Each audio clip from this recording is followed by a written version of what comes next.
Assalamualaikum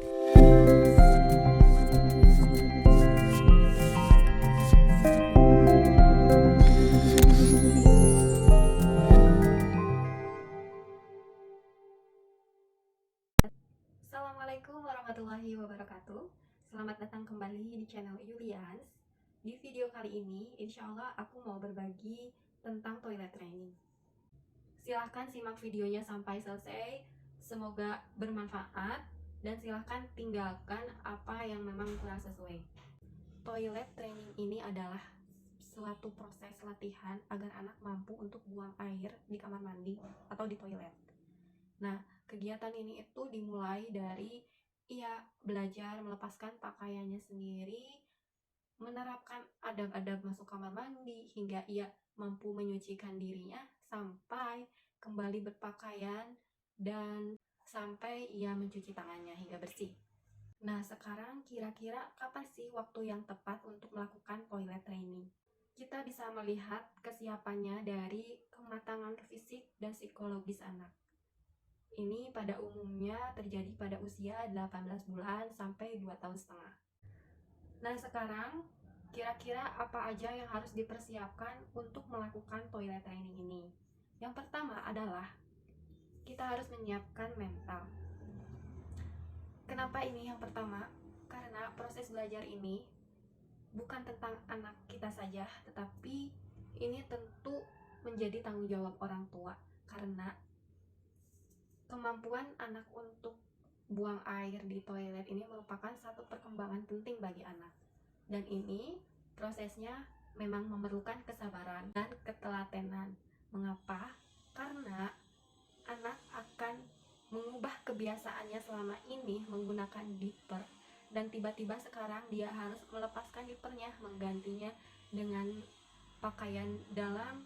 Kemudian dia harus belajar untuk buang air seperti layaknya orang dewasa.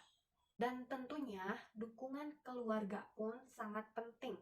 Dukungan penuh dari setiap anggota keluarga sangat penting untuk kelancaran proses toilet training ini, terutama untuk suami. Setidaknya suami itu akan memotivasi atau memberikan semangat pada ibu untuk tetap percaya diri, tidak menyerah untuk melanjutkan proses toilet training ini. Mungkin toilet training ini akan berlangsung beberapa hari hingga berminggu-minggu, berbeda setiap orangnya. Jadi ini memang harus didukung oleh keluarga yang lain agar prosesnya berjalan dengan lancar. Dan tidak terlewat yaitu berdoa kepada Sang Pencipta agar senantiasa diberikan kelancaran dan kemudahan. Menyiapkan pakaian dalam ekstra bagi si kecil, karena sudah barang pasti ya, pada awal-awal proses pembelajaran ini dia akan pipis di mana saja semaunya dia gitu kan. Nah, jadi kalau misalnya hanya stoknya sedikit, tentu saja kita harus mengeluarkan tenaga ekstra, waktu ekstra untuk mencuci pakaiannya. Nah, tapi kalau misalnya nggak bisa langsung untuk dibersihkan, untuk disucikan, maka solusinya adalah menyiapkan pakaian dalamnya dengan jumlah yang agak banyak. Selanjutnya, sediakan lap dan ember untuk membersihkan secara khusus ya, lap dan ember khusus untuk membersihkan urin yang mungkin saja dia pipis di lantai atau di mana gitu, sehingga memudahkan kita untuk membersihkannya. Nah, di sini jangan lupa ingat-ingat lagi bagaimana menyucikan air pipis anak, karena air pipis bayi, maksudku air pipis anak itu kan najis. Nah, selanjutnya jika perlu bisa juga untuk membeli potty training, tapi di sini aku nggak menggunakan potty training, aku langsung ajak anakku untuk menggunakan toilet layaknya orang dewasa. Nah, sekarang aku akan cerita bagaimana aku melalui proses toilet training ini bersama anakku. Jadi, waktu itu anakku belajar untuk buang air di toilet itu sekitar usia anakku 2 tahun. Aku lebih sering mengajaknya untuk ke toilet tanpa memaksanya, dan aku juga sering bilang kalau misalnya sebentar lagi dia akan berhenti menggunakan popok dan diganti dengan pakaian dalam yang aku siapkan. Jadi sebelumnya aku udah sering bilang kayak gitu, Dan pada suatu hari anakku bilang dia nggak mau pakai diperes lagi, dan waktu itu aku nggak terlalu merespon. Sebenarnya di waktu itu aku juga siap nggak ya gitu, masih kurang percaya diri untuk memulai toilet training. Tapi pas aku cerita ternyata keluarga aku mendukung, jadi aku memulai toilet training saat itu juga. Nah, pada waktu itu memang anakku alhamdulillah udah bisa berbicara dengan lancar. Jadi aku bilang untuk, nak, kalau misalnya mau pipis nanti bilang Uma ya, kayak gitu-gitu. Dan dia juga paham, dia mengangguk. Tapi pada saat dia ingin pipis mungkin dia masih bingung harus berbuat apa. Jadi beberapa kali memang pipisnya sembarangan. Tapi aku masih nggak masalah karena udah niat, udah mau udah menyiapkan diri untuk memulai proses itu. Aku ajakin anakku di setiap 3-4 jam sekali untuk ke toilet. Kadang dia mau, kadang juga enggak, tapi nggak aku paksain. Dan dia tentunya masih buang air di mana aja. Sampai pada akhirnya aku panik karena selama kurang lebih 3-4 hari itu anakku nggak buang air besar. Jadi aku memutuskan untuk berhenti melakukan toilet training yang pertama itu karena khawatir anakku jadi nahan-nahan gitu ya, dan itu nggak baik. Jadi aku memutuskan untuk berhenti melakukan toilet trainingnya. Nah, jadi sebenarnya aku melakukan proses toilet training ini 2 kali. Yang pertama aku gagal, dan ujung-ujungnya aku harus memulai lagi dari awal. Dan bagaimana ceritanya aku memulai yang kedua kalinya?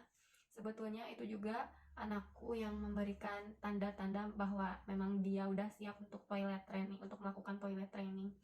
Jadi pada saat itu 3 kali anakku bilang, walaupun sambil senyum-senyum, sambil ketawa-tawa, sambil gitulah, sambil main-main, dia bilang, Uma, aku gak mau pakai popok bayi, misalnya kayak gitu. Uma, aku mau langsung pakai celana. Itu di waktu yang berbeda. Dan yang ketiga kalinya aku sampai mau sendiri karena wah, anakku udah siap dan masa aku gak siap. Jadi hari itu juga aku memutuskan untuk mengikuti kata-kata anakku. Aku belum cerita ke siapa-siapa dan langsung memutuskan untuk hari itu juga harus memulai toilet training. Nah, bagaimana aku memulai proses ini? Waktu itu aku mengajari Emir untuk bicara, untuk menyampaikan bahwa dia ingin pergi ke toilet, atau secara singkatnya misalnya bahasanya dia tuh pengen pipis atau pengen pup gitu. Emir kalau misalnya pengen pipis bilang Uma ya, Uma, Emir pengen pipis. Aku sampai contohin kayak gitu biar dia ngerti. Dan alhamdulillah untuk buang air besar dari awal dia udah bilang, gak pernah sekalipun kebablasan di tempat selain kamar mandi. Tapi untuk buang air kecilnya dia masih sembarangan, dan itu menurutku wajar, dan itu sekitar 4-5 harian. Selama itu pun aku berusaha untuk sabar, untuk tetap tenang dan tidak panik saat anak ngompol sembarangan. Aku yakin orang yang paling dekat dengan anak, khususnya ibunya, itu mengenali tanda-tanda anak ingin buang air. Misalnya ya, anakku kalau misalnya mau buang air, dia mondar-mandir, dia duduk di pojokan atau pengen duduk di pangkuan kayak gitu. Banyak ciri-ciri yang lain, itu sih pastinya beda-beda tiap anak. Nah, saat kita melihat isyarat seperti itu, segera ajak anak kita untuk pergi ke toilet. Selain lebih peka untuk melihat isyarat dari anak, biasanya aku mengajak anakku setiap 3-4 jam sekali untuk pergi ke toilet. Tapi kalau misalnya nggak mau, nggak aku paksa, takutnya si anak jadi malah tertekan dan nggak mau untuk melakukan toilet training. Selain aku ajak setiap 3-4 jam sekali itu, aku juga biasain ajak anakku untuk buang air sebelum dia pergi tidur. Jadi gunakan pakaian dalam yang nyaman, siapkan cadangan yang banyak, dan jangan pernah menggunakan popok sekali pakai lagi, agar kita tidak usah memulainya dari awal lagi. Apakah ngajakin anak ke toilet semudah itu? Ya kadang-kadang mudah, alhamdulillah, kadang-kadang juga ya nggak semulus itu.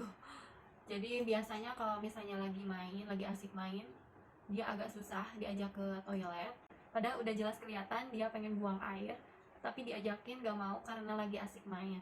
Nah, aku biasanya mensiasati hal itu dengan membawa mainannya ke kamar mandi. Kalau misalnya mainan yang dia lagi pegang itu kecil, ya bisa dibawa sama dia kan. Nah, kalau misalnya emang ukurannya besar, biasanya aku taruh di depan kamar mandi sambil si mainannya ngajak ngomong ke anak kita gitu loh. Jadi dia mau untuk pergi ke toilet gitu. Tapi seandainya anak gak mau diajakin ke toilet, ya udah, gimana lagi, jangan dipaksa. Dan jika pada akhirnya dia ngompol, jangan marah-marah, diusahakan jangan sampai marah, tetap tenang, bersihkan saja. Dan jika sudah rapi, udah tenangan, bilangin lagi ke anak kalau misalnya buang air itu harus pergi ke toilet. Waktu anakku pun prosesnya sekitar semingguan sampai BAK dan BAB-nya di toilet. Untuk di malam hari aku juga langsung gak pakai diaper, aku langsung ganti pakai pakaian dalam biasa.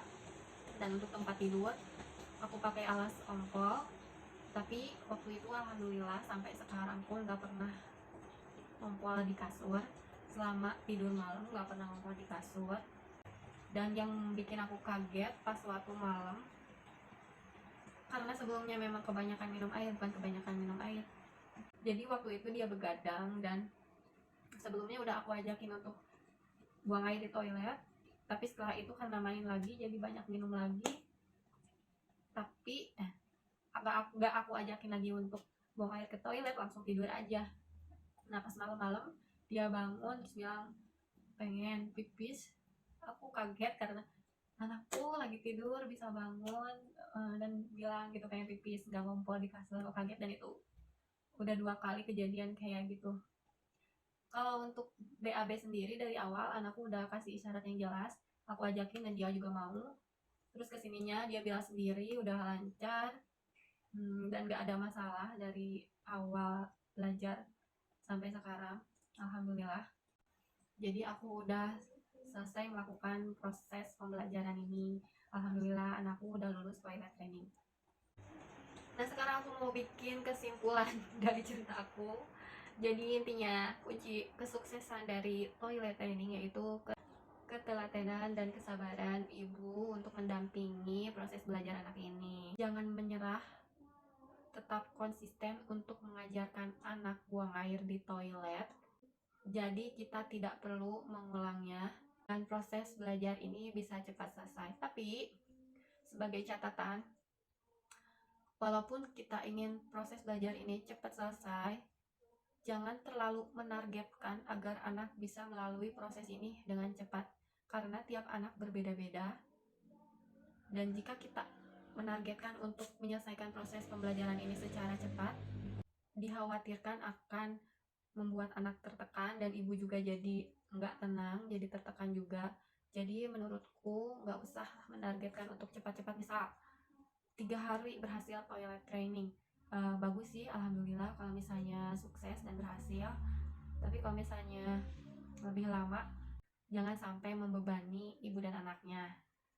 Jadi kalau menurutku mending dibawa tenang aja, tapi tetap melakukan langkah-langkah yang udah aku ceritain tadi, seperti mengajarkan anak untuk berbicara atau menyampaikan keinginannya untuk pergi ke toilet, mengajarkan untuk melepaskan pakaiannya sendiri, kemudian belajar adab di toilet sampai dia mampu untuk mengenakan pakaiannya sendiri. Kemudian mengajak anak setiap 3-4 jam sekali untuk pergi ke toilet.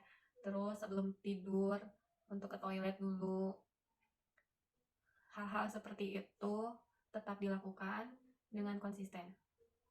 Jadi begitu ya, jangan terlalu dijadikan beban, tapi dijalani aja bersama-sama dengan penuh kesabaran tentunya. Karena ini bagi anak merupakan hal baru, kebiasaan baru yang harus dia rubah. Hampir selama hidupnya dia menggunakan popok sekali pakai, tiba-tiba sekarang berhenti, dan ini tentunya merupakan hal yang luar biasa untuk anak kita. Jadi temani dia belajar dengan baik, mudah-mudahan lancar. Oke, jadi itu aja yang bisa aku sampaikan di videoku kali ini. Semoga bermanfaat. Silakan ambil yang bisa dijadikan pelajaran dan tinggalkan yang memang kurang sesuai. Terima kasih udah nonton. Mohon maaf kalau misalnya banyak kekurangannya. Wassalamualaikum warahmatullahi wabarakatuh.